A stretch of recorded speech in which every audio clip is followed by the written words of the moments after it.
தினம் ஒரு தியானம். மனுஷருக்கு நேரிடுகிற சோதனையே அல்லாமல் வேறே சோதனை உங்களுக்கு நேரிடவில்லை. 1 கொரிந்தியர் அதிகாரம் 10 வசனம் 13. முற்பிதாக்களில் விக்கிரக ஆராதனைக்காரராக மாறிப்போன சிலர், வேசித்தனம் பண்ணி விழுந்து போனவர் பலர், கிறிஸ்துவை பரீட்சை பார்த்து பாம்புகளால் அழிக்கப்பட்டவர்கள் பலர். மனுஷருக்கு நேரிடுகிற சோதனையே அல்லாமல் வேறே சோதனை உங்களுக்கு நேரிடவில்லை என எழுதும் அப்போஸ்தலனாகிய பவுல். தேவன் உண்மையுள்ளவராயிருக்கிறார்.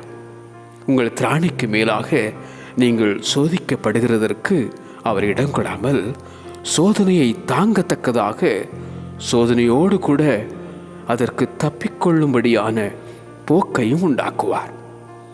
சோதனை காலத்தில் பின்வாங்கி போகாதே. சோதனையை சகிக்கிற மனுஷன் பாக்கியவான். கர்த்தர் தேவ பக்தியுள்ளவர்களை சோதனை நின்று ரட்சிக்க அறிந்திருக்கிறார். மனுஷருக்கு நேரிடுகிற சோதனையே அல்லாமல் வேறே சோதனை உங்களுக்கு நேரிடவில்லை. மனுஷருக்கு நேரிடுகிற சோதனையே அல்லாமல் வேறே சோதனை உங்களுக்கு நேரிடவில்லை. ஆமென்.